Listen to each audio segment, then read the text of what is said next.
Olá, mais um programa Olhar Municipal e hoje um programa especial, porque é um programa que vai levar você até a consciência de como se votar, a como participar de uma eleição e como você deve votar sem interferência de quem quer que seja.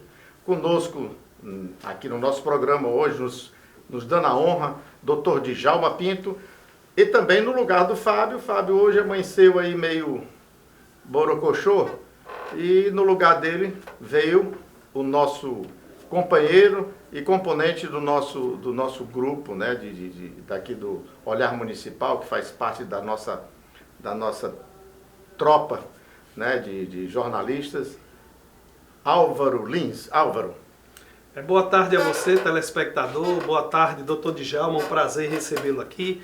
Boa tarde, Walter Bardavil. E hoje nós vamos tratar de um assunto bastante interessante. Para você que está nos assistindo, saber exatamente como se comportar na eleição, o que pode, o que não pode, isso por um olhar jurídico, né? É isso, Walter? É, exatamente. Mas antes de mais nada, eu queria invocar o nosso Pai Eterno, o nosso Criador e o nosso Senhor, que nos ilumine você aí que está em casa, a entender tudo que nós iremos debater nesse programa de hoje. Com vocês aqui o nosso querido Dr. Djalma Pinto, autoridade, e o que ele disser aqui, você pode ficar certo de uma coisa: é líquido e certo, juridicamente falando. Uma alegria muito grande estar nesse programa, que tem uma repercussão muito grande nos municípios, e nesse momento em que o Brasil se prepara para escolher os seus representantes no parlamento e no comando do executivo, é muito importante que cada eleitor, cada cidadão tenha a consciência do seu papel, da sua importância para a escolha daqueles que conduzirão o destino. O voto bem dado em pessoas que tenham compromisso com o interesse coletivo, que apliquem corretamente o dinheiro público, isso tudo compõe um cenário que leva o país ao desenvolvimento, que reduz as desigualdades. Enfim, seremos sempre uma república forte, vibrante, se escolhermos pessoas para a condução do destino, que tenham essas pessoas compromisso com a probidade, com a aplicação correta do dinheiro público, enfim, com zelo para com o interesse da coletividade. Bom, então, doutor Djalma, eu vou começar tirando algumas dúvidas, né, que eu particularmente tenho, acredito que quem está nos assistindo também tem, mas vamos começar de uma forma hierárquica, né? Vamos conversar sobre o prefeito, o que é que o prefeito pode, o que não pode, depois os vereadores, depois a população, né? Então, em relação aos prefeitos dos municípios, eu gostaria que o senhor falasse um pouco sobre o que é que o prefeito pode e o que o prefeito não pode nessa campanha, em relação ao material, em relação a caminhadas, etc, etc. Então, eu gostaria que o senhor falasse um pouco sobre isso. Olha, o prefeito, na verdade, ele é um cidadão que foi escolhido pelo povo para comandar a governança do seu respectivo município. O artigo 73 da Lei 9504, esse dispositivo enumera algumas condutas vedadas, que são condutas proibidas aos agentes políticos, e o prefeito se enquadra entre esses agentes. Em primeiro lugar, por exemplo, disponibilizar bens móveis ou imóveis para qualquer candidatura. O bem, ele tem que ser preservado. Somente quando se trata de convenção é que os candidatos podem utilizar prédio público para escolha dos filiados. Cada partido pode usar o prédio público para escolha do respectivo filiado que vai representar a legenda. Ele não pode, por outro lado, nos 3 meses que antecedem a eleição, o prefeito não pode demitir, exonerar, contratar pessoa para ocupar cargo na administração. Pode exonerar pessoas que estão ocupando cargo de confiança, mas ainda assim não pode fazer isso como retaliação. Por exemplo, o cidadão é um funcionário num cargo de confiança, não está apoiando o candidato que o prefeito quer eleger. Por conta disso, ele vai demitir aquele cidadão. Isso tipifica abuso do poder político e pode gerar uma inelegibilidade para aquele prefeito que eventualmente tenha praticado essa ilicitude. Desculpa, só uma perguntinha aqui que agora gerou uma dúvida e eu acredito que quem está nos assistindo também ficou. O prefeito geralmente não é o candidato. Nesse momento da eleição, o prefeito não é o candidato, mas ele tem o candidato dele de preferência, que é isso que o senhor está falando, e quando ele comete esse crime de abuso, ele vai estar prejudicando também o candidato dele, não é isso? Correto. Se o candidato tiver realmente envolvimento, tiver alguma participação nessa ilicitude de usar o poder, em síntese, qual é a ideia básica? A administração, ela tem que ser regida pelo princípio da impessoalidade, da moralidade, da publicidade, da legalidade e da eficiência. Então, se o prefeito coloca a administração sob o comando dele, a serviço de qualquer candidatura, ele estará cometendo o abuso do poder político. E se o deputado, senador, que esteja apoiado por ele, tiver alguma participação, envolvimento na prática desses abusos, também ele sofrerá a consequência, que a administração tem que se pautar pelo princípio da impessoalidade. O prefeito tem que agir sempre em função do interesse coletivo, do interesse dos munícipes, não em função do seu interesse pessoal ou daquele candidato que ele está apoiando. O Álvaro fez a pergunta em relação à posição de prefeitos. Aí eu já faço um questionamento em cima dos secretários, né? Porque na realidade pode-se usar aquela linguagem assim, não foi eu não tenho nada a ver com isso, mas o secretário dele, que é um representante do município e responde, o prefeito tem que responder por ele, também essas penalidades seriam jogadas, como diz o outro, no lombo de quem? Isso aí é interessante, porque realmente o prefeito comanda a administração e é auxiliado pelos secretários.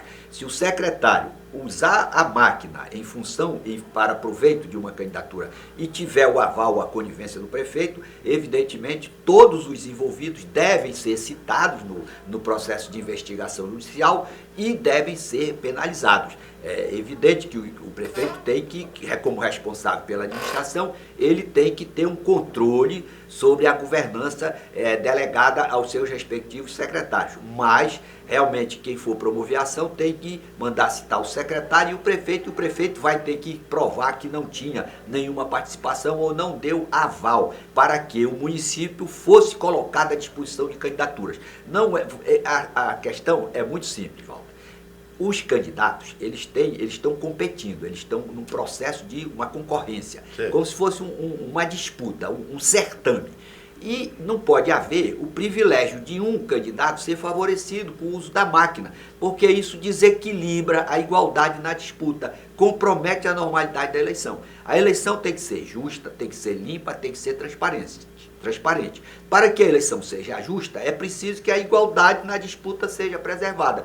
Quando você é prefeito e coloca a máquina a serviço de uma candidatura, evidentemente você está desequilibrando a disputa em favor daquele que você está apoiando. Então, é preciso nós termos essa conscientização para quê? Para que a lei eleitoral seja respeitada. Notadamente, esse artigo 73 lá da Lei 9504, que regula as condutas vedadas, as condutas proibidas para os agentes políticos. Eu faria um alerta aqui, ou um questionamento, na questão de ser justo ou não. Nós temos na nossa política, hoje, os deputados estaduais com mandato, certo? Eles têm uma certa vantagem em relação a quem não tem mandato. E o tempo que foi liberado para que os candidatos que se jogaram, né, para colocar o seu nome à disposição da população, por não terem mandatos, lógico, eles tiveram um tempo bem mais curto de fazerem as suas campanhas e até porque tiveram que esperar que os partidos definissem quem vai e quem não vai. Isso não deu uma diferença, uma injustiça entre quem tem mandato e quem não tem mandato? Esse é um problema da própria legislação. Você só pode fazer campanha a partir do dia 16 de agosto. Isso. Então, quem realmente não tem expressão, quem não tem uma TV Assembleia, não tem esse contato com o público, fica, de certa forma, limitado. É certo que você também pode apresentar-se como candidato sem pedir voto. Você não pode fazer qualquer alusão a pedido de voto ou a querer cooptar o eleitor. E, por outro lado, o problema maior, Walter, para desequilibrar, é o problema da emenda parlamentar. Como é que você vai disputar igualdade de condições se o parlamentar sai distribuindo dinheiro pelo interior e você, que é um postulante que não tem mandato, você não tem condição realmente de competir? É uma desigualdade intrínseca que precisa ser examinada pela população e pelos legisladores, pelo próprio poder constituinte derivado, no sentido de se reequilibrar essa disputa. Deputado não é para estar mandando dinheiro para município, para estado. Deputado é para fiscalizar a aplicação correta do dinheiro público e produzir as leis. Então, essa emenda impositiva. Deixando bem claro que essa situação não é de responsabilidade do deputado em si, mas da própria legislação, que ela é injusta para com aqueles que querem adentrar na política de uma maneira sadia, de uma maneira honesta, sincera, para realmente reivindicar os anseios da população, que muitas vezes fica aí só na promessa, no somebody love. Doutor Djalma, falando aqui dentro desse tema, a respeito de verbas, né, verbas públicas, nós sabemos que o município ele tem uma arrecadação muito pequena para obras e tal. Então, normalmente, o gestor ele depende da verba federal, que vem através dos deputados. Então, na minha concepção, se o gestor ele está sendo prestigiado por deputado X, então o deputado realmente ele tem trazido recursos para o município. Eu acho justo que ele, por afinidade, ele tem uma simpatia por um determinado candidato. E ele apoia aquele determinado candidato. Isso é errado, doutor? Aí que está o problema, que era para ver esse modelo. O deputado recebe o dinheiro da emenda parlamentar, da emenda impositiva, inclusive agora que é denominada o orçamento secreto. Essa verba impositiva, ela é denominada orçamento secreto, inclusive é objeto de questionamento pelos candidatos à presidência, e o Bolsonaro diz que não foi ele, e pelo contrário, ele vetou essa norma e o parlamento derrubou o veto, com vários parlamentares de diversos partidos. O que foi que aconteceu?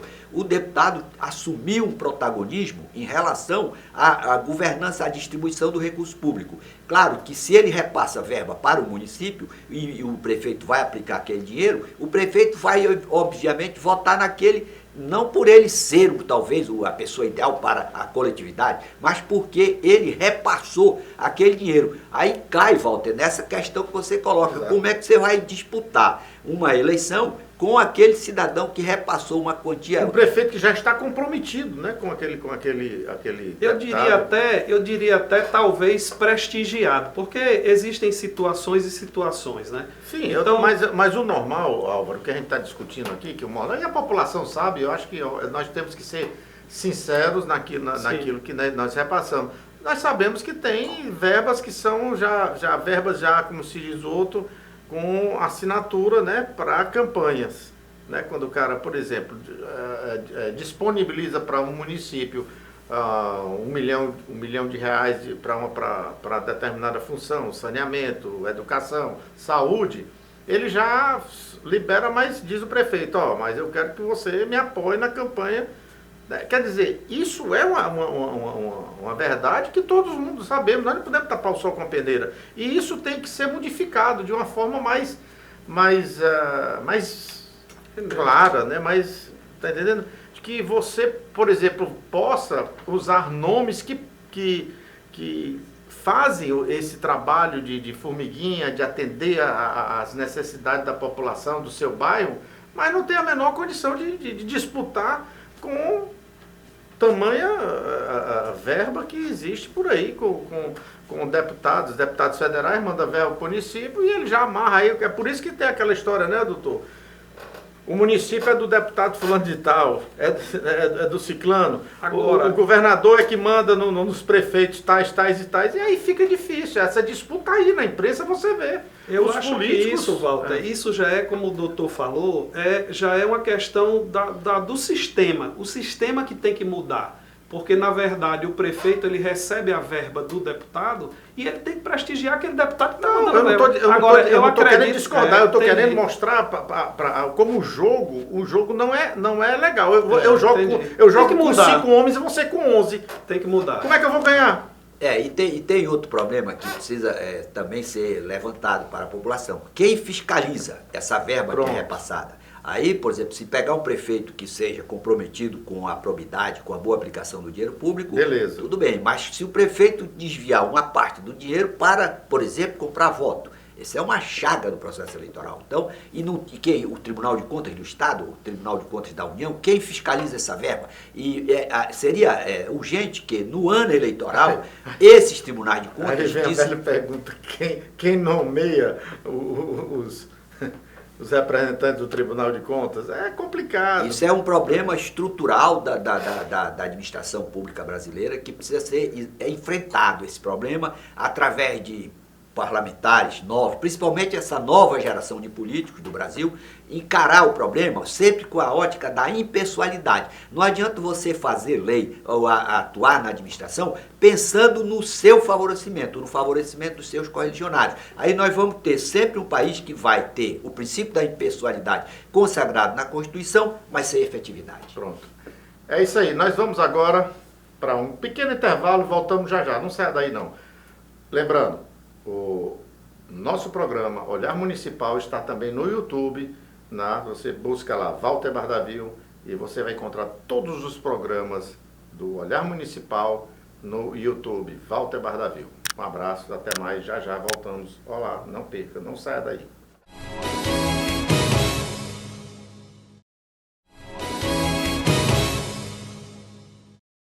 Estamos de volta com o Olhar Municipal, hoje recebendo o doutor Djalma Pinto, falando aqui sobre política, né, sobre campanha política, o que pode e o que não pode.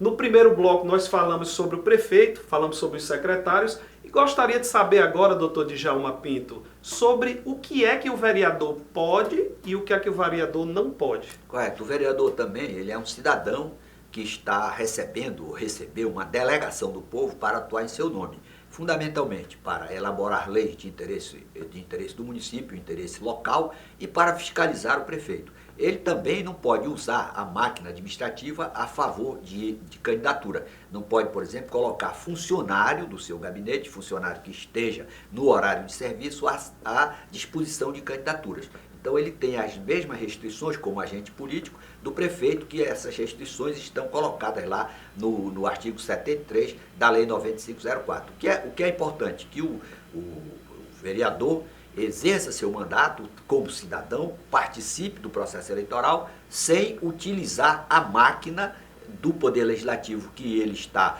utilizando para prestar o serviço à coletividade, a serviço de candidatura eventualmente por ele apoiada. Walter, eu queria fazer uma pergunta para você replicar para o doutor. Você quer fazer para mim? É. Se eu souber, eu respondo. É o seguinte, a gente observa que a população participa efetivamente da campanha. Vai para a rua, bandeira, coloca a bandeira na residência, muitas vezes colando adesivo em caixinha da Enel, etc, etc.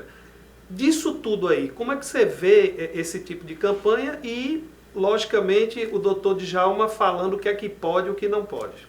Olha, a militância, como a gente chama, né, nas campanhas políticas, elas são realmente orientadas para ir de casa em casa, levar material do candidato, pedir o voto. Agora, isso é muito bom quando ela é educada no sentido da legislação. Mas, melhor do que eu, o doutor Djalma vai falar sobre essa legislação, porque ele é o doutor, né, no caso. Em relação aos bens públicos, ruas, árvores, postes, placas, né, de iluminação, nos bens públicos não pode haver propaganda eleitoral. Nos bens de particulares que sejam acessíveis ao público, também não pode. Por exemplo, você tem um restaurante, você não pode colocar cartaz de publicidade lá. Você tem um bar, o seu ônibus, em local de acesso ao público, é equiparado esse local ao bem público. Você não pode usar para fazer propaganda. Você pode, por exemplo, distribuir panfletos, cartazes, essas peças publicitárias na via pública durante um determinado horário, até 22 horas, você pode distribuir sem problema nenhum. Pode transitar com bandeiras na via pública. Em relação ao imóvel seu, você não pode colocar bandeira, você pode colocar um cartaz de até meio metro na janela. Existe no muro eu não posso, doutor? Não, não pode não, pelo que está na legislação. Agora antigamente podia, agora não pode. Eu já não sabia disso, bandeira, né? Exatamente, essas bandeiras quer dizer que eu não posso botar bandeira. Você pode andar na rua com a bandeira, mas você não pode colocar... Na minha casa? Não pode, por quê? Você só pode colocar um cartaz, um adesivo na janela da sua residência. Agora, existe uma inovação na resolução desse ano da propaganda, que não existe previsão de punição para a propaganda no imóvel particular. No imóvel particular, você não pode ceder o imóvel mediante pagamento para fazer propaganda dentro daquele candidato. Sim. Não, porque quando eu falei aqui é o seguinte, eu posso, dentro da minha casa, eu não posso botar no muro do lado de fora, porque aí eu estaria infringindo as normas, não é isso? Correto. Mas eu posso botar dentro do meu jardim, colada com o muro pelo lado de dentro, a bandeira do meu candidato, a bandeira do Brasil, e seja lá o que for. Eu posso enfeitar minha casa como eu quiser dentro dela, né? Dentro. Agora, quando você vai, por exemplo, você vai pintar o seu muro, você não pode pintar o seu muro. Embora seja sua propriedade, você não pode colocar usar o nome, né? Externamente. Antigamente podia, hoje não, né? Exatamente. Por que houve essa restrição? Para reduzir o custo da campanha e dar uma igualdade. Porque se você era um candidato mais abastado, você saía pintando os muros das casas e o outro, seu concorrente, não tinha dinheiro para pintar nem a casa dele, aí ficava um desequilíbrio na disputa. A legislação buscou essa tentativa de tornar a eleição mais isonômica. É justo e eu tenho uma dúvida. Vamos imaginar que você tem um ponto comercial, um bar, né? E aí alguém chega e coloca lá um cartaz de determinado candidato. O candidato não está sabendo. E aí, como é que fica essa situação? O candidato vai ser punido por alguma coisa, um ato de alguém que colocou... No caso é a militância, né? A militância, eu falando em relação à militância. Prega escondido lá. Como é que fica isso? Aí o dono do bar, ele tem que retirar o cartaz. Imediatamente. Ele tem que avisar, olha, infelizmente, isso é um estabelecimento público, a legislação proíbe a divulgação de propaganda no seu interior, por isso eu vou ter que retirar, porque se eu não retirar, quem vai pagar a multa sou eu, porque o candidato, inclusive, não tem nada a ver no caso que você está reportando aí.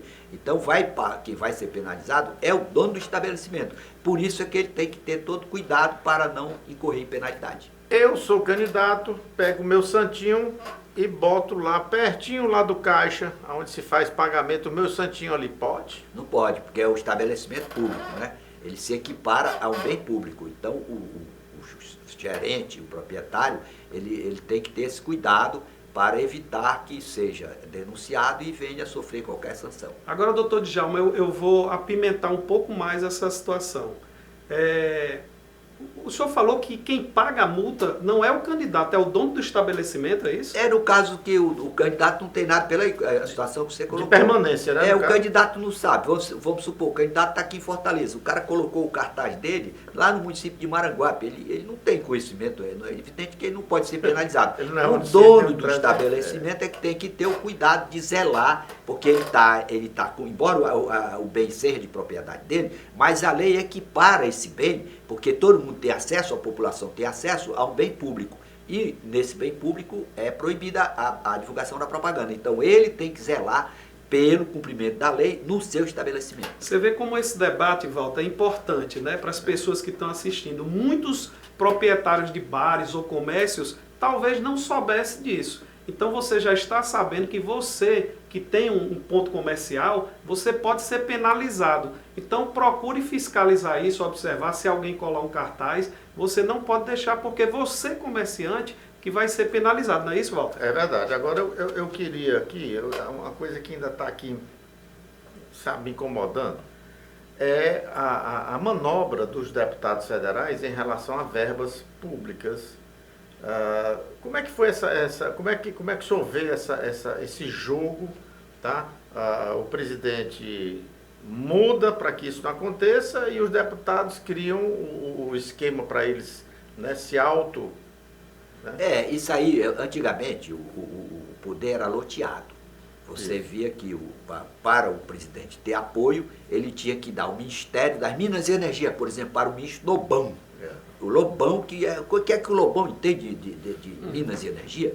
Aí você teve vários loteamentos, Caixa Econômica, entrega para aquele cidadão lá da Bahia, Gedel Vieira Lima, o cara foi preso. O homem preso, dos 50 milhões. 51 milhões de reais. Isso aí, nesse governo, houve uma ruptura com esse modelo de governança.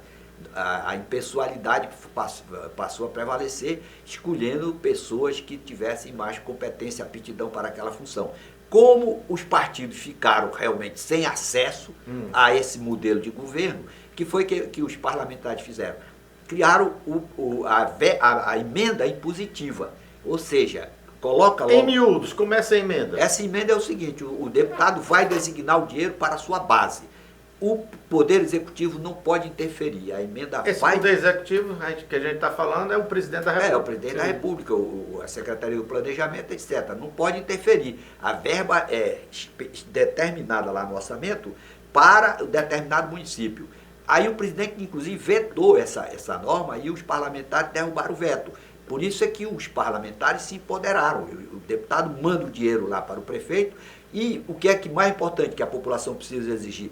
Fiscalização desse dinheiro, porque, como você colocou bem, se o prefeito tiver boa intenção para aplicar corretamente o dinheiro, menos mal. Mas vamos dizer que o cara mandou 10 milhões para determinado município. O prefeito fez uma licitação irregular, destinou uma parte ilicitamente para determinada construtora, para determinado empresário. Para amigo fazer, do deputado. Pronto, aí aquele dinheiro já vai ser utilizado em quê? Na campanha eleitoral. E muitas vezes, isso é importante, Walter, fazer essa reflexão em cada eleitor. Você que está ouvindo esse programa, saiba, eleitor, que se você recebe dinheiro de alguém do cabo eleitoral, de algum emissário de um político, para votar naquele candidato, esse dinheiro é desviado. Ninguém vai. Você que já conhece bem a atividade empresarial, Walter, você acha que o cara vai comprar voto com o dinheiro dele? Tem nem perigo. Porque se ele comprar o voto com o dinheiro dele, você pode ficar sabendo de uma coisa. Você vendeu o seu voto e se for pedir uma ajuda para ele, para a sua rua, seu município, para melhorar a situação de saúde e tudo mais, ele vai dizer, comprei seu voto só nas próximas eleições. Mas aí tem quando ele diz isso. Né? Isso é quando ele compra com o dinheiro dele. Mas geralmente o cara compra o dinheiro exatamente com a verba que é fraudada nas licitações. Que é para beneficiar exatamente o que ele está reivindicando. Aí o que é que acontece? Quando você for, eleitor, no hospital do seu município, você não encontrar o remédio, não encontrar médico para atender, não ficar esperando uma cirurgia por um ano, uma cirurgia que você precisa urgentemente realizar, e você vendeu o voto, aí você se lembre, agora, na eleição, que você é responsável pelo sofrimento que você está padecendo. Por quê? Você deu o seu voto para ele escolher uma pessoa que não tem compromisso, nenhuma satisfação a dar para você. Então, tanto a escola, o ônibus escolar, os buracos das suas ruas, toda essa deficiência a própria segurança pública e saúde de um modo geral. Mas eu quero focar aqui, que seria o tempo nosso já está se amiudando, mas esse momento aqui do Olhar Municipal, né, Álvaro, está sendo assim um momento bem especial e eu gostaria de nesse momento, nós focarmos em você, jovem, irá votar pela primeira vez, a você que já está fazendo a faculdade e tem aquele espírito ainda de questionamento, de rebeldia, de inquietação. O doutor Djalma vai ter um recadinho para você aqui, não tem, doutor Djalma? Aos jovens. Pense sempre no melhor para o município. observe os candidatos, quais são as suas intenções, o seu passado. A Constituição, lá no artigo 14, parágrafo 9º, ela exige exame da vida pregressa de quem se propõe a exercer mandato eletivo.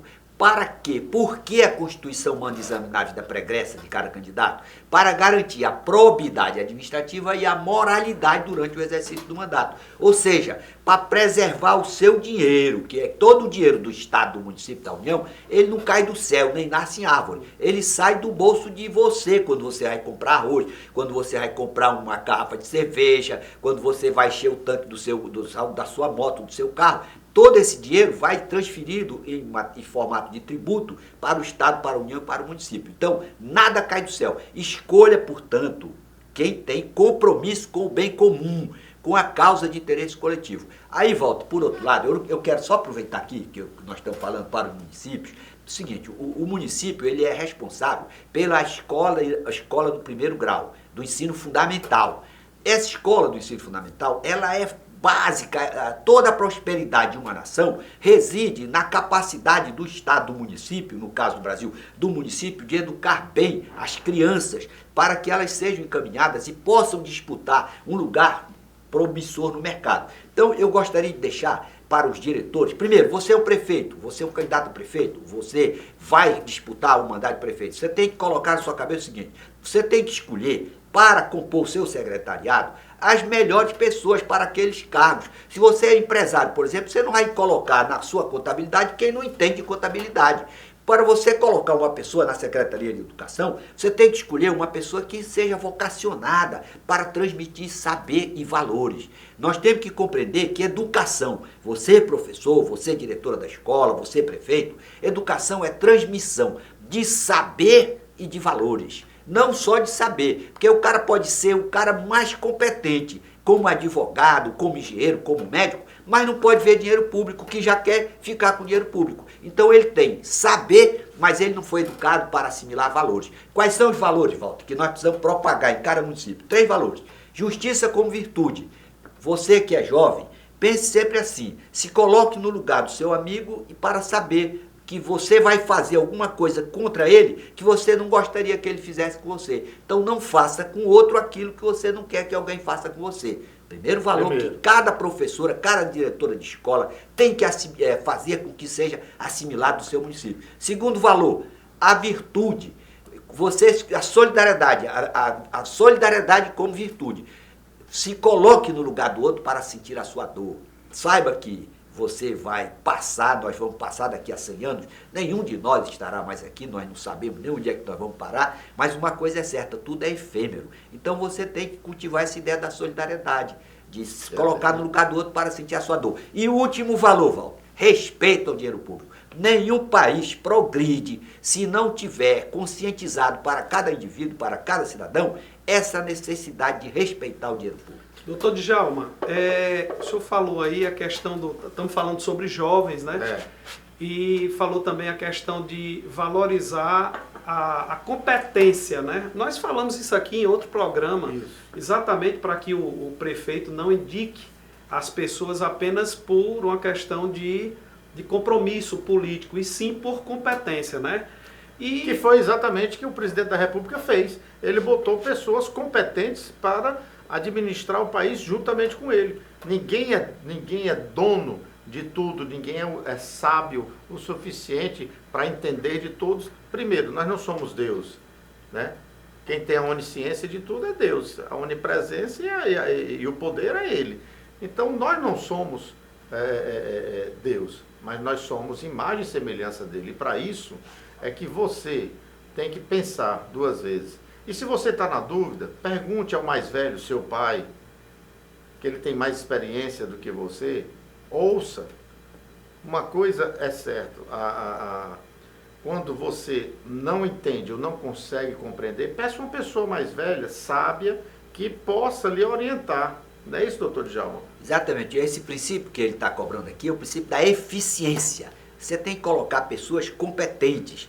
Vamos dar um exemplo aqui para encerrar. Essa obra da transposição do São Francisco, essa obra passou 16 anos. Como é que você pode admitir que a obra foi concluída em 2 anos e refizeram a obra todinha? Porque colocou uma pessoa competente para conduzir aquela gestão. E eu gostaria só de deixar um recado em relação à emoção. O senhor falou sobre os jovens, e os jovens agem muito sobre impulso. Então, nessa eleição, não vamos agir por emoção, vamos agir consciente. Vamos analisar as propostas, né? Vamos ver o que é o melhor para o nosso país, o que é o melhor para o nosso município e acabar com essa guerra, essa polarização de estar levando para o lado pessoal. Nós temos que ter uma eleição baseada na paz. E eu vou dizer mais, se receber de quem quer que seja para votar, receba, mas não vote.